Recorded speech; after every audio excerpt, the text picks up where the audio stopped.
Welcome to the Couple-preneurs Show, helping couples in business develop structure and strategies that nurture the balance between business and home, bringing you interviews and insights to give you the secret sauce of power couples. Here are your hosts, Oscar and Kaya Frazier.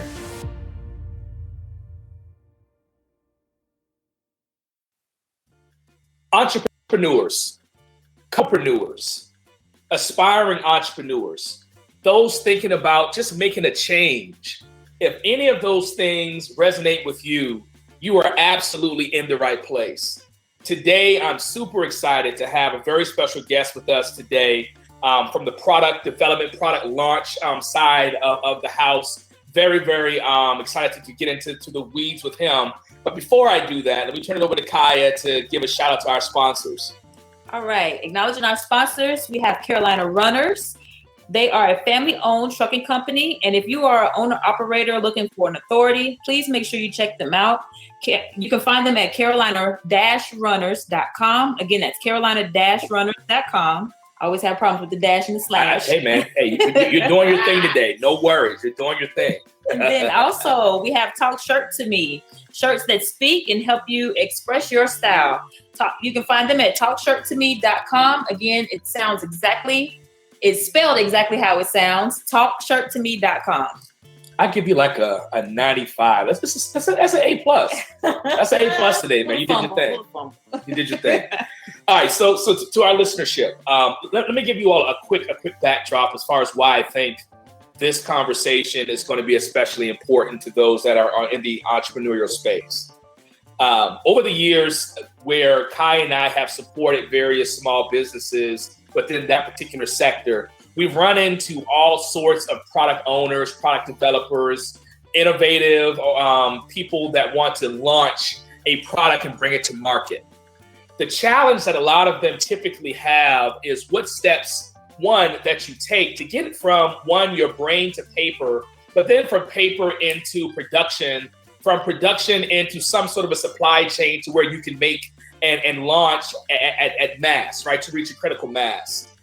Today, we've got a very special guest. I think one as a owner of one of his products. I mean, I love the Perky Collar, shirt, tool, if you will, for shirts, and I use it all the time on all of my shirts. But on the show today, we've got David Frankel of Perky LLC. David, how's it going today? Good. How are you guys? Thank you so much for having me on the show. Oh man, yeah. So we're going to have a good time today, some fun.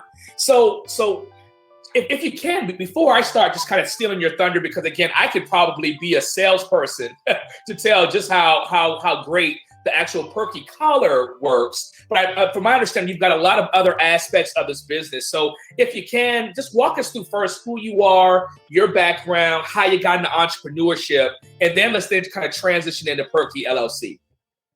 This is a 30-minute show, right? Is this the extended version, or is this the actual 30-minute show? You know what? You can go as long as you need to. We'll try to transition it. We never want to stop when someone's on the road, man. Right. So please have at it. Free flow. No, I'm just playing. I keep it short and sweet. Your listeners deserve that. No, I'm just an ordinary guy that wanted to solve a problem. I was dealing with wearing dress shirts and blazers on a regular basis. My previous life, I was doing online marketing for different companies, and just was tired of the rat race of corporate America. And I stumbled on this idea that I was tired of my shirts laying flat and looking sloppy, even after I heavy starched them. So one day I literally went into my closet, got my dress shirt out to get ready for work, had a meeting in about an hour and a half with a owner of a car mechanic facility. I think they did like brakes and tune-ups and so on and so forth. And I knew I couldn't dress up too much because then it becomes too salesy looking. So I wanted to wear jeans, nice clean jeans, a nice white dress shirt, and a blazer.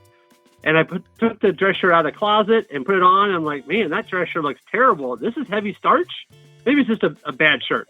Yeah. So I put the shirt back in the closet. It was still in the plastic bag too. It still had the tag on it. So it's not like I wore it and forgot I wore it or something. Got another shirt out, same problem. I'm like, what the heck is wrong with my shirts? Why does my collar look so sloppy? I'm going to walk in the meeting looking this sloppy. And a lot of guys don't realize the collar is one of the first things people notice when you walk in a room. yes, you can have great looking shirt on, a great pants, great jacket, but if that collar looks sloppy, it takes away from your smile. It takes away from your total appearance. So I just wasn't about to walk into a meeting without looking sharp. So I started looking through my bathroom and like, you know what? I don't have time to go buy a new shirt. Let me see what I can find in the bathroom that I can maybe stuff in there or tweak it or modify it so it can be at least look nice enough for the meeting. And then I'll buy a shirt after the meeting's over. Couldn't find anything in my bathroom. I went into my daughter's bedroom at the time. I think she was 5. This was back in 2014. And I stumbled on a basket full of headbands. I'm like, oh, let's see what this is. And I found some with butterflies and flowers and all kinds of decorative things. But I found one that's just super simple, kind of horseshoe shaped, no extra stuff attached to it. I was like, I wonder if I put this around my collar so it helped my shirt look better. Well, sure enough, went in the hall bath, put it on. I'm like, well, a little head's smaller than my neck, but it's more comfortable than a tie. I don't look so overly over the top professional with the tie on and too stiff. This will work. And I went to the meeting, and sure enough, I looked sharp. We had a nice conversation. We were comfortable with each other. And then after the meeting was over, I called a company here in Charlotte called Inventor, and said, I think I found a solution by accident to a droopy, saggy dress shirt collar. And they said, very intriguing. I'm like, how big do you think the market is? And they said, it's huge. And I said, okay, well, let's talk about it. So at that point, I made an appointment. We had non-disclosure agreements filled out. I went out and bought like 10 different styles of headbands. I went out and bought 5 different types of shirts. And what ended up happening is the packaging in the shirt that goes around the collar to keep it from getting crushed when you ship the product from the manufacturer to the store kind of had a baby with a headband. And that's the birth of the Perky Collar. And, from there, I kept my job, but I was really excited about this new concept and really excited about seeing prototypes and doing the research and going through all that. As every inventor gets excited about things and the exact design and what material, what colors, all those different things. Then the design of the packaging and then sourcing the manufacturer. This whole saga is another show and several hours long. But, it was all cut it short. We picked the right design. It was long tapered ends on top. It was basically geared for 15 and 19-inch neck, which is the majority of the sizes according to Men's Warehouse. We made sure it was clear, so if it did poke out just a little bit, you couldn't see it. And it was super light, which is very important because the neck is very sensitive. And then at that point, we wanted to make sure it was strong. It had to work. With social media nowadays, if you have a product that doesn't work, they're going to roast you on social media. And you're not going to be able to leave your house without the paparazzi just yelling at you. So I didn't want to get that world of mine. I didn't want that to be my world, nor did I think my family to have that world either. So I knew I had to have a great product. And then I said, okay, now I got a great product. Now, how am I going to package it? And people don't realize the amount of time and effort it takes to find a quality package. You can throw it in a little, hang tag and, go from there and shoot for the dollar store as your aspirations. But realizing that your margins are pretty small in the dollar store. So you got to go bigger. So I got feedback from people. It's always good to listen to friends and family. And then someone said, put in a box. And I said, why? Because underwear in a box costs 5 times more than underwear in a plastic bag. I'm like, I never thought about that before. But they said it's the same underwear. So those of you listening, looking for cheap underwear, go to Walmart, get in a plastic bag. Those of you want to buy a nice looking pair of underwear as a gift, go to the store and buy it out of a box. And the receiver will feel it was much more expensive because it was. So that same concept I applied to the Perky Collar. I had to customize it so it fit the Perky Collar perfectly. It wasn't too loose. I thought about having just a horseshoe-shaped box, but then the cost was going through the roof. So I decided just do a nice rectangular box, and they sent me this design with a magnetic lid. I'm like, ooh, this is sexy. Nice. This box is sexy. This is retail ready. And they said, but the cost is this. I'm like, ooh, that hurts. And I said, let's find a manufacturer that can do this for us and keep the cost down. Like, ooh, foil stamp. I like that too. It's just getting sexier and sexier. Like, okay, now we need a before and after picture on there. And it just kind of all came together. About 6 months designing and tweaking and things to help with Inventor. We finally had a box we fell in love with a magnetic lid with extra space for collar stays, couplings, and lapels. And it became a box for storage when you travel, as well as a box for the Perky Collar between uses. Nice. And it was retail ready. Yep. And that's a good year and a half process in about 3 minutes. And then from there, the hardest part began, which is, okay, now you need to order some. Now you got to dig deep in your pockets, and you got to order a quantity that's beyond your wildest dreams, because you can't order 5 or 10 or 100 and sell some and make some. that just doesn't work with injection molded. So I had to order 5,000. So here's your look in the mirror. Am I going to sell 5,000 of these things? Do 5,000 people care about my product? That's a really important conversation to have before you pay for the 5,000 products and have them lay on your front porch. And then you got to figure out where the heck are these 5,000 units going to go? You know, in the garage, in the attic, in a bedroom. Hey, kid, you got to move out. I got to have room for my Perky Collars. You know, what are your options? And then after you have the Perky Collars, like, okay, now what? You know, do you try and pre-sell some through social media? You're officially patent pending once you have the patent application out there. And then it's hitting trade shows. I did Vegas as my first trade show. I went to dry cleaners in the area, men's clothing stores in the area. I had no idea what I was doing, but I was just going to figure it out as I went along. And little by little, we've now sold over 19,000 Perky Collars. We're in 355 stores across the country. And we have a kiosk at South Park Mall, which is our only retail location that I personally own, in which we sell 75 to 100 Perky Collars every single month. So the key to all of this is that once you become that product, as you watch Shark Tank, they'll tell you, you can't stop there because then you're just a product, you're not a company. Yeah. So what I decided to do is collaborate with other inventors from all across the country because I knew they were going after the same customer base. And that's one of the biggest choices I made that I look back on now, and I'm so glad I did. Because now I'm able to offer other products that solve other clothing-related problems, going after the same target market, and most likely they're not going to be in my backyard. So now if I can get them to carry my product, I carry their product, now we got double the sales force. Nice. And triple and quadruple and 5 times. So I ended up having all these other inventors from across the country start selling my product. I started selling their product. And then I became a clothing innovation company, which is fun because when I call these stores that bought a Perky Collar, they're like, no, I'm good on Perky Collars. I'd say, hey, but I got something else to show you. And that's what stores want. And that's the most exhausting part of the whole process is you spend all this time, all this money, bringing a single product to market. And the next thing the stores say is, what else do you have that's new? And you're like, I'm tired. I got nothing new. Yeah. Not to mention the time and money it costs to get to that point. So I found that collaboration was better for my additional products than trying to create everything myself. Yeah. And then from there, it's just get out there and grind it. Get out there and work a kiosk. No one wants to work on a kiosk. That's not the most desirable job in the world. Those guys are obnoxious, rubbing cream on your hands and trying to curl your hair. And those are the guys you stay away from. Every customer I talk to says, I don't make contact with those guys. Yeah. Like, I don't blame you. I don't blame you. They kind of push you against the wall and they make you feel uncomfortable. So I do the opposite. I just have a really nice display. I have 4 really nice suits, nice bow ties, nice pocket squares. We have some cool wooden bow ties and feather bow ties and nice bracelets. And we just kill it with beautiful elegance and draw people in. And then once they come in, you can ask them, you know, how can I help you? What are you looking for? And a lot of times they're not looking for inventions because they don't even know the inventions exist. But that's your cross-sell. Do you ever wear dress shirts? Oh, I do all the time. Let me show you a quick product. It takes 2 seconds. And if the wife is there, this is a couple side of this whole thing. If the wife is there, she becomes my sales assistant. And guys listening, you know exactly what I'm talking about. So I say, ma'am, would you be my judge? She's like, I'm always the judge. Like, I know. Well, can you be the judge for this situation right here? Yes, I don't mind. And of course, the guy knows he's in big trouble now. So I pop his collar, I put the Perky collar on, and I give him a mirror so he can watch the resurrection of the collar.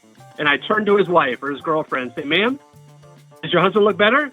And every time the woman says, yeah, much better. Now, what man now turns to me and says, no, thank you? Not a single guy in his right mind says, my wife has said I look better, and I don't want it. Right. I don't think I'd ever be doing that. I can't see that ever happen on this end. That is so smooth. Otherwise, ladies, I take her ring off, put it on my kiosk, and walk away. Like, if you can't look good for me, I don't want the ring. Not that it's ever happened. I'm just joking. But that's the impact that women have on us. If we can't take the time to look good, and we don't value their opinion that we look better, what's the point? You know, so it's been fun to have the women help the men understand, because a lot of men just don't get it. They look in the mirror, they don't see anything wrong, they keep walking by. The guys have the worst collars that walk by me the mall. Those are the guys that won't stop and talk to me. Right. Like, dude, please, I'm begging you, stop for just a second. Let me show you something. You know, they're like, no, I'm good, I got collar stays. I'm like, oh man, you're so ignorant. I wish I could just help you. I wish I could help you. collar states keep a collar from curling. I know. It's not the same thing. And they're gone. I mean, you have literally 5 to 10 seconds at a kiosk to make an impression. If the kiosk itself didn't draw you in with the elegance, I have eye contact for 5 or 10 seconds and that's it. And once I got collars in, I'm good.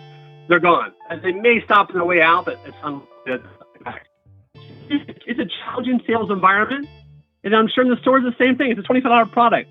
I'm excited about selling $25. So that's the other challenge you have in building this business is how do you get store owners in California, in Washington State, in Georgia, and Texas to be excited about your product that you brought to market? Yeah, that makes sense. And that's the sell-through. So I have a question for you. When you made that decision to quit your job and to follow this passion 100% full time, what was that feeling? What was it that pushed you in that direction and said, this is exactly where I want to be? And knowing that you had a family to support and bills to pay, what was it that made you, I guess, take that leap? I would say 50% crazy, 50% and the other 50% was just enthusiasm and excitement and the wanting to have a better life for my family. But I think a lot of people are scared to take that leap, rightfully so.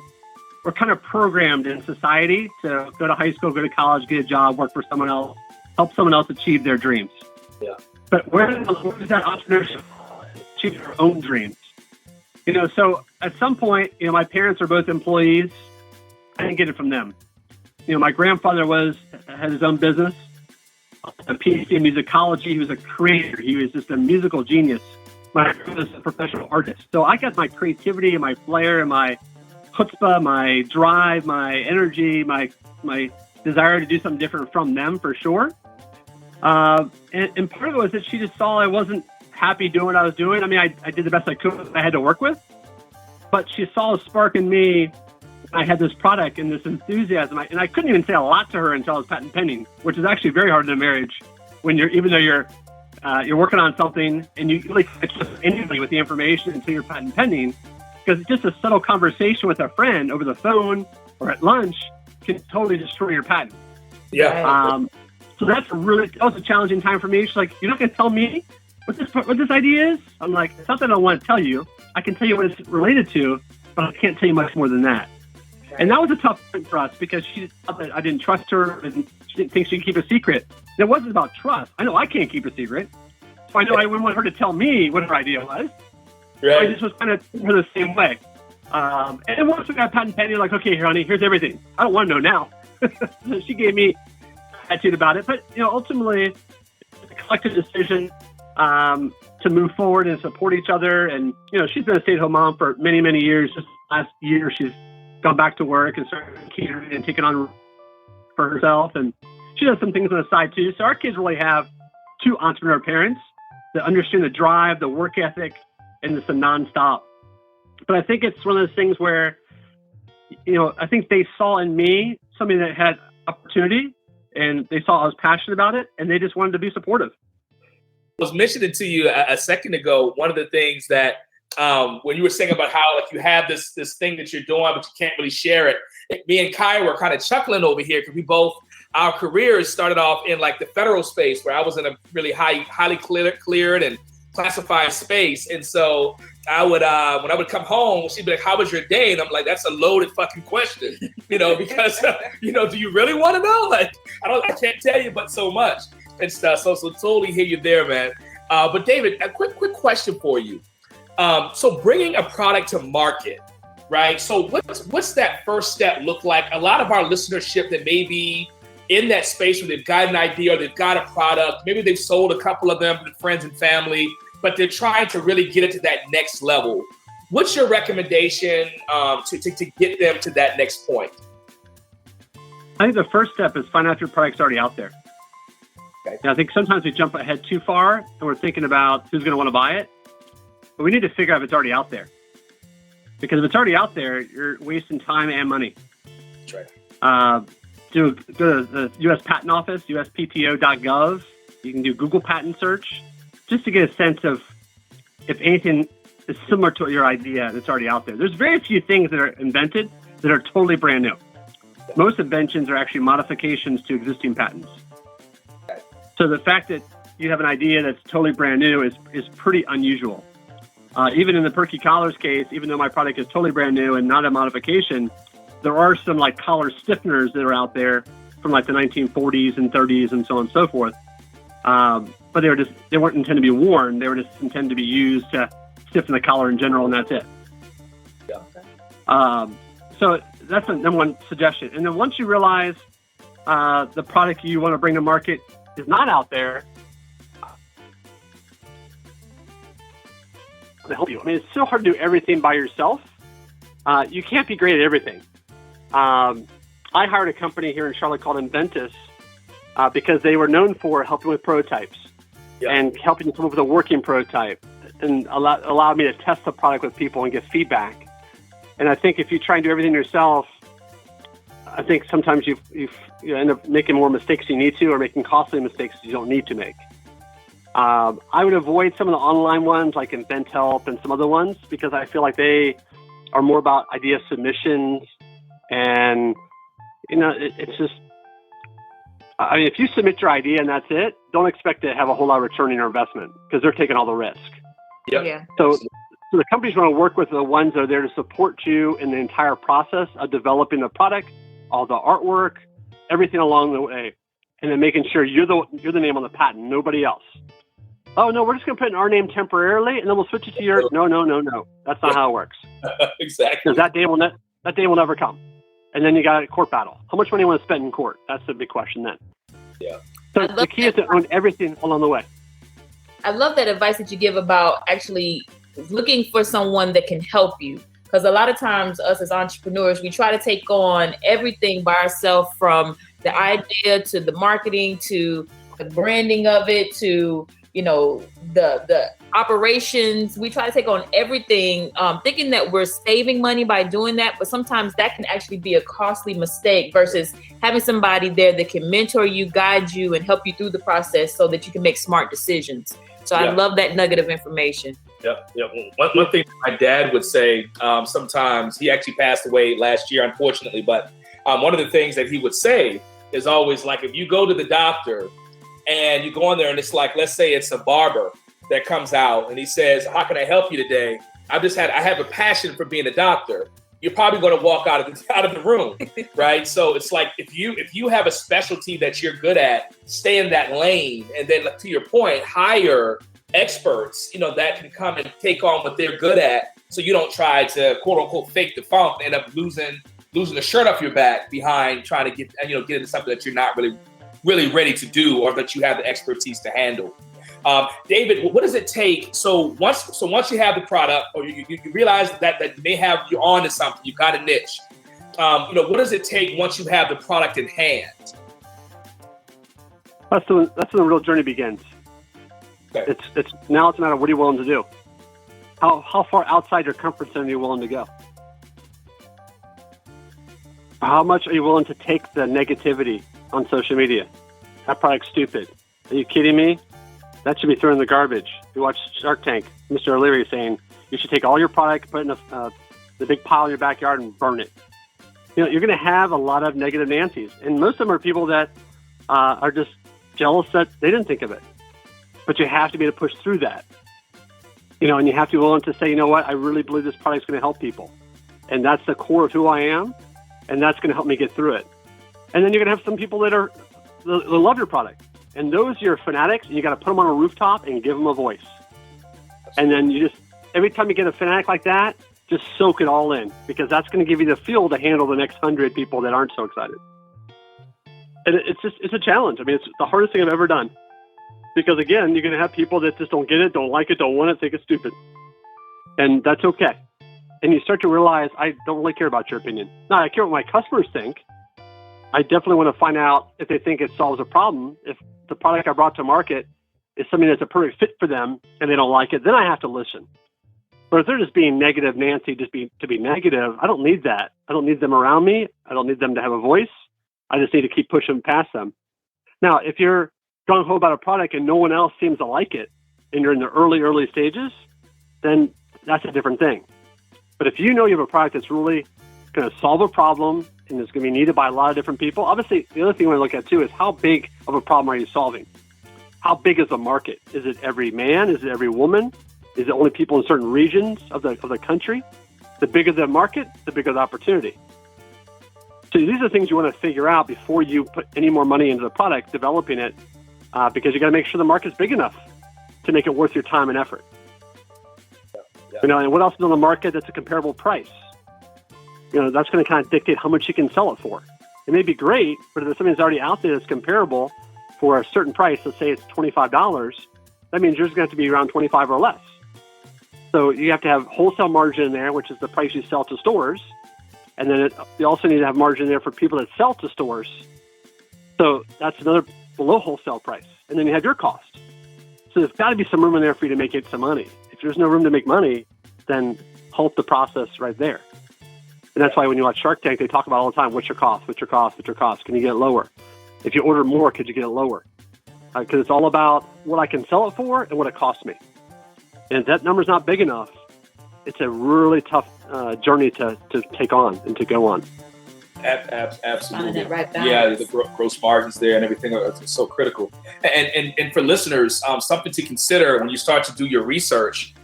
There's 3 cycles that you can go through when you're looking to obtain like market research, and I'm kind of trying to understand if you have something that can really, I guess, to start to whittle down into the critical few of who your real target market is. And it's TAM, SAM, and SOM, right? And so the first part of that is looking at your total addressable market, right? So that's like the big picture, like what's the largest possible market for the product that I'm trying to get out there? And then you begin to whittle down into the SAM aspects, which is a serviceable available market. And that's like, what of that market, what proportion of that actually fits your product? Like what's that? And then SOM is when we get into the actual serviceable, obtainable market. And that means like, who can you actually reach? And when you get down to that SOM area, that typically begins to help you to really identify what your market is really going to be and what it's going to look like.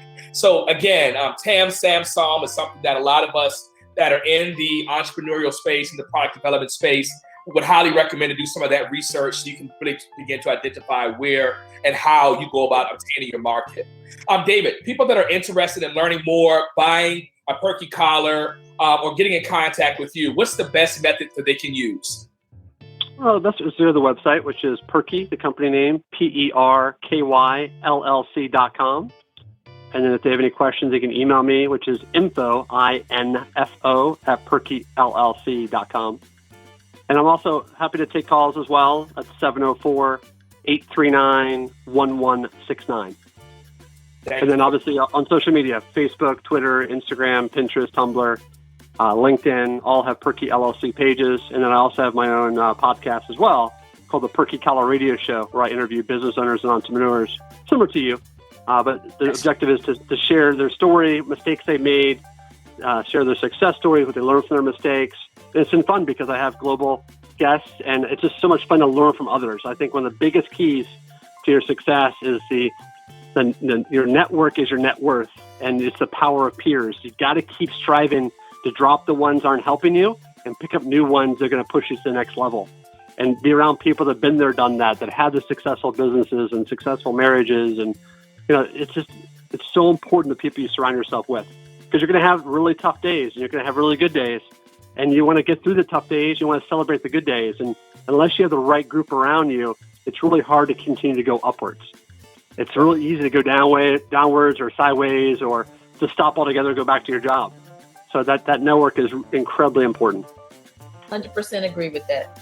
That's such a great way to wrap the show up. Yeah, that was excellent. I don't have anything to add to that. I have nothing to add to that. Yeah. That is absolutely perfect. David, thank you again for taking the time. Again, I myself, as a Perky Collar, person that purchased, I've used it now for years. It absolutely works. I use it all the time. And I'll say that it does look absolutely great. It's a great improvement to his wardrobe. Yeah. So I would agree with that. Wait, was that to say that I didn't dress well before? No, I'm not saying that. I'm just saying it enhances it. It enhances it. There we go. David, thank you so much again, man. Well, I'm sure we'll be talking soon. It was great chatting. Yes. I appreciate the time, and thank you for having me on the show. You guys have a great day. Yes, sir. Take care. Cheers. You've been listening to the Couple-preneurs Show. To learn more about the resources mentioned on today's show or listen to past episodes, visit www.kothoughtleaders.com.